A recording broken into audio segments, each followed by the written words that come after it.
0, 1, 2, 3. Let's get started. Okay, so the day has finally come where we get to talk about the Mac11 and why you should make one yourself in 2025. See if the camera will focus. The camera really doesn't like focusing for me. I've tried messing with the settings, but I clearly don't know what I'm doing. So before we get into this, just real quick, I'm gonna give you guys a rundown on a couple of things that are coming up soon as well. So first of all, this company, Siley, sent me this green dot to review. So I'm gonna be talking about this. If you're a paid member of my Patreon, I've already got a promo code up there that gives you 15% off on this particular site, on their Amazon or on their official page. But the promo code, I'll put it in the video whenever I actually make it, which will be either the next video or the video after that. It'll come soon. I don't have like a schedule of videos at this point, but this will be coming soon. And then another video that'll be coming soon, I'm gonna be talking about this bad boy right here, which also probably won't focus. Maybe I can force it. There we go. Force the focus. Yeah. The Ruger RXM. Just bought that yesterday, day before. Bought it. I just bought it. And I bought it because I'm gonna start carrying that, and I'm gonna give my G43X to my wife to carry. Because up until now, she hasn't had a carry gun. I bought that P90 so that she could use it for like home defense purposes. But like I said, she doesn't have her own carry gun, so now she's gonna have the Glock 43X, which is what I've been carrying for the last like 6 years. It's been a long time. I've been carrying that gun ever since I got to Texas. But now I'm gonna be carrying the Ruger RXM. So a video will be coming on that very soon as well. But let's get into today's video, which is talking all about the Mac11. Now, this particular build is the DB9 alloy, and it's called the alloy because it's got these metal plates that basically reinforce it. The one that I was teasing all the way up until now was this one, which is the SBTR alloy. It's just a different lower, but they both take Mac11 uppers. This one, I haven't gotten any video from the range yet because I was having a little bit of a feeding issue, which is why the only video that I have is of the DB9. But this one takes Sten magazines, whereas I should say this one takes regular unmodified surplus Sten mags, whereas this one, the DB9, takes modified Sten mags that have this little tab. Oh, okay, yeah, it's gonna keep unfocusing. That have this little tab on the back, okay? So personally, I like the Sten mag version of this. Like, these magazines lock in really good, and you don't have to buy a feed ramp. Like, cause there's a version of this where it can take Glock magazines, and it's not like it's a lesser version or like it's worse. It's just you have to buy a metal feed ramp to go with it. I mean, you could print a feed ramp, but you might as well get the metal one if you're going for like maximum reliability. Whereas, you know, this one doesn't have a feed ramp, so you don't have to worry about that issue at all. This one does have a feed ramp. There's no metal option as far as I know. I mean, you could technically order a metal version of that feed ramp. Like another video, actually, hold on, I got like a million different videos that I'm cluing you guys into. Hold on. So this is another video that's coming up very soon. This is a lower receiver made for a Mac10, which is 45 ACP. And this one takes Glock mags and also needs a feed ramp. But this feed ramp, I went to one of those sites where they'll 3D print stuff out of metal for you. This one was JLC PCB, I believe. I just uploaded the STL there, and they're printing it out of stainless steel. it was only, there was some coupon available, so the coupon, and then I used the cheapest shipping option possible, so it's going to take like 2 weeks to get here, but it literally only ended up being a couple of dollars to order this feed ramp between the new user coupon and the cheap shipping. So I might test it out with a printed feed ramp just so that I can start testing it before the feed ramp shows up, but this one will have a metal feed ramp as well. So that video's coming. As you can see, there's a whole lot of videos coming. And then that printer right now is whirring away on the lower receiver for the UMP, which is a fully printed 9mm. And what I mean by that is the lower and the upper are all printed. Like the only metal parts are the barrel and trunnion and the bolt. So that's printing that right now. So as you can tell, there's a ton of projects getting worked on. But again, today we're just talking about the Mac9, and we're talking about why you should get a Mac9. Now, I'm just gonna cut right here to some range footage just so that you guys can see it. I did post this onto the shorts, but I'm gonna post it here as well. I'll show you guys shooting suppressed and unsuppressed. So here's that footage.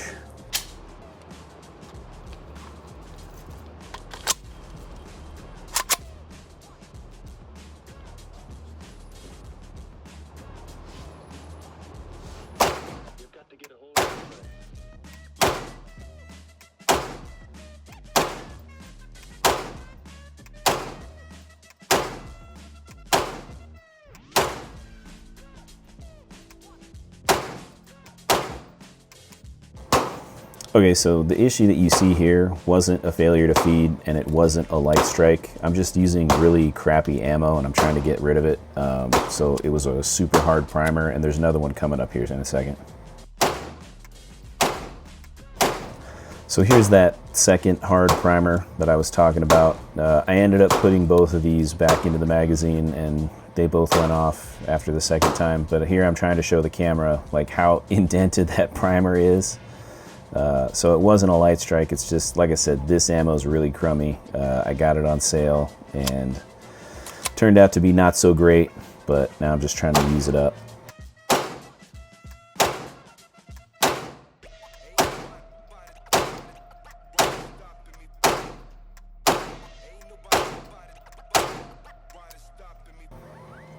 And now I'm about to load those 2 rounds that didn't fire the first time back into the magazine. Like I said, they were just hard primers, so I load them back up to see if they'll go bang the second time, and they do.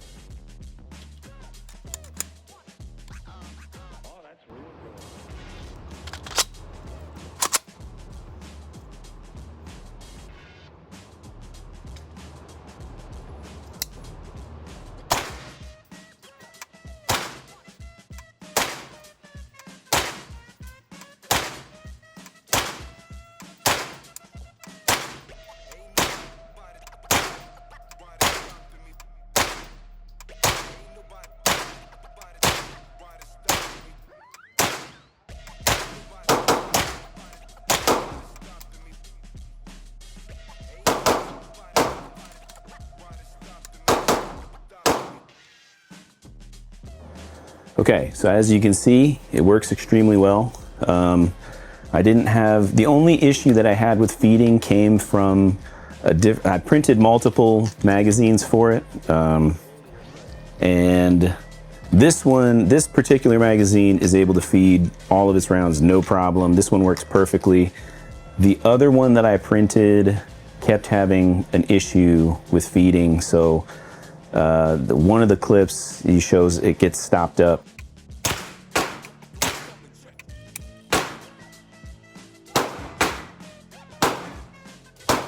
And one thing I wanted to point out here is that the ammo I'm using in this particular clip is actually nicer ammo, so it's not ammo related, the feed issue right here. It's just, like I said, the magazine that I made, I didn't adjust it properly, and so it's causing feed issues.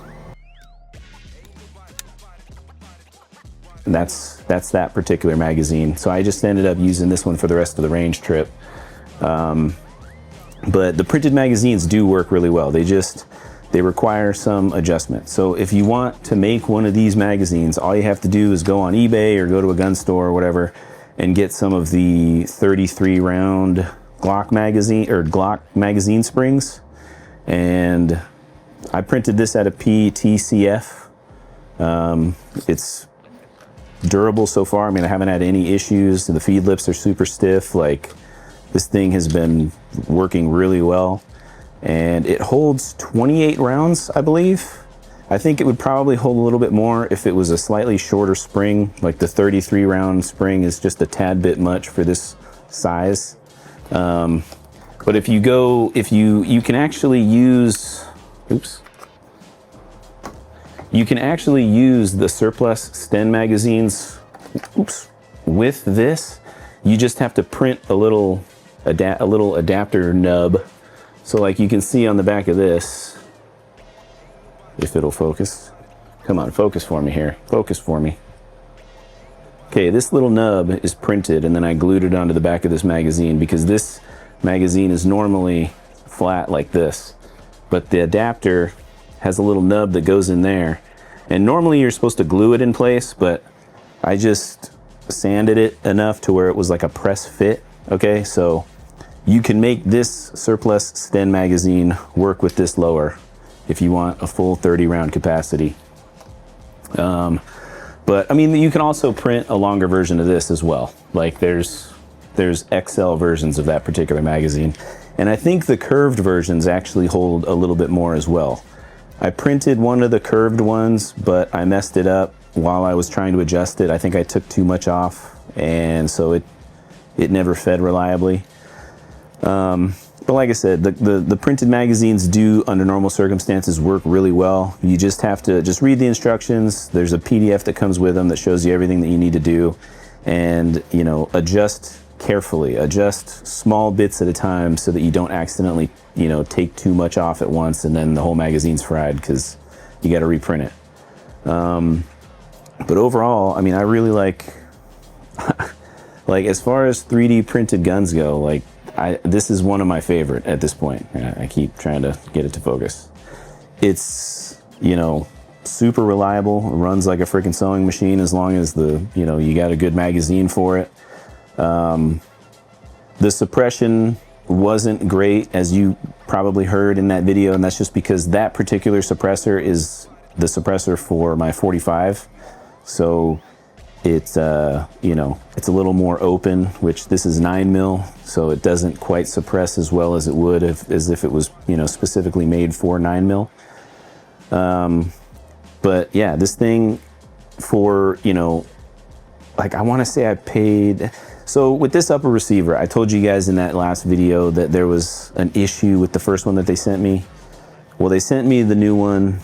Their new supplier is way better. They sent me this replacement. I didn't even have to send the old one back, which I don't think they would have even wanted it anyways because it was trash. But this new one is significantly better. But I paid, there was a Valentine's Day sale, and this company was already the cheapest out of all of them. So I ended up paying like $220 for this.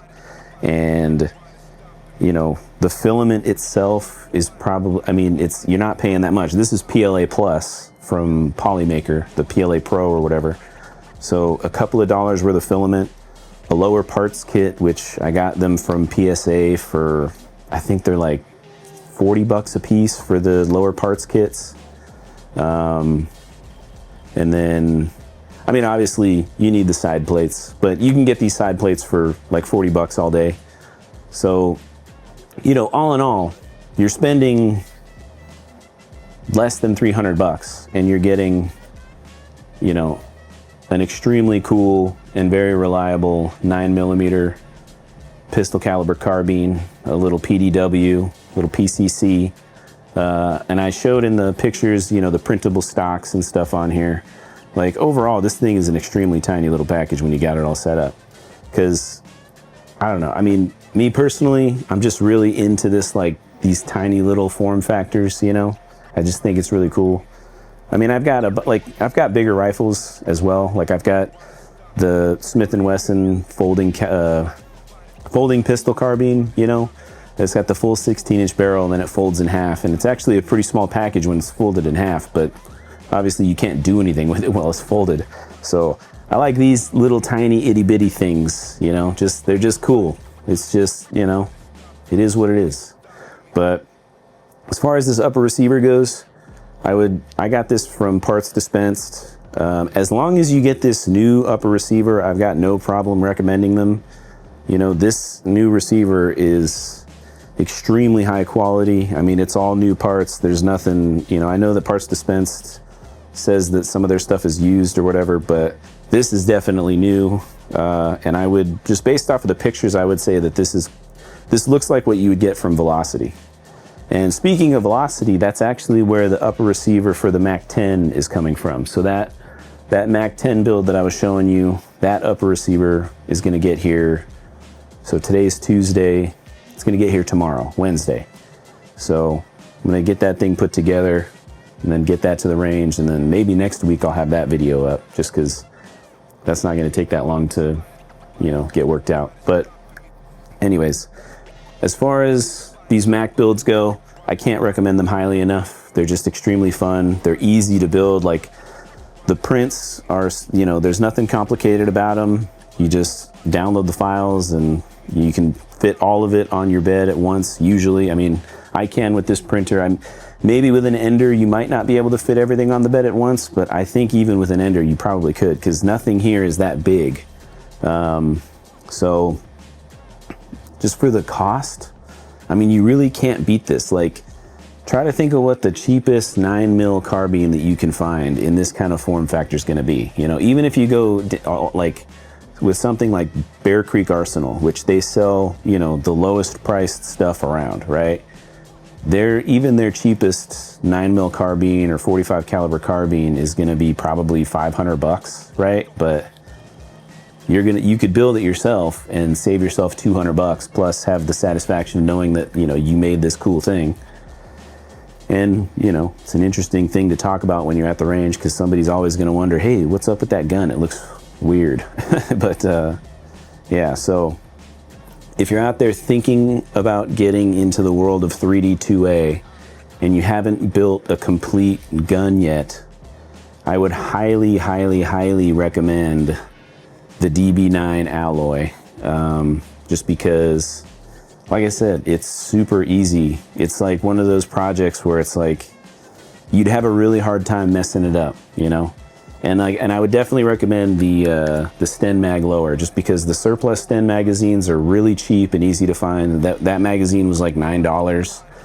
And like I said, you can make them for super cheap. I think a 3-pack of these magazine springs was like $18 on eBay shipped. So you can make 3 of these magazines for $20. So highly, highly recommend it. Anyways, that'll be it for this one. If you guys enjoyed the video, if this is something that you're into, this is the kind of content you want to see moving forward, please like and subscribe. Feel free to share it if you thought this was interesting. And you can find me on Patreon as well. Whenever I post a video talking about files that I'm using, I post it there for free, just publicly. Like, you don't even have to be a member of my Patreon to access the files that I'm using in these videos. I just use Patreon as like a repository so everyone can find my stuff. I'm starting to try to, you know, put out some sort of incentive for the paid members. Like I said, you know, early access to that coupon code for that optic. But, you know, the Patreon so far, I only have one tier. It's the $5 tier. Just if you want to support the channel directly, that's a way to do it. But like I said, all the files and stuff, that's all available publicly. You don't even have to be a member to access what it is that I talk about here on the channel. So anyways, I'll see you guys in the next one.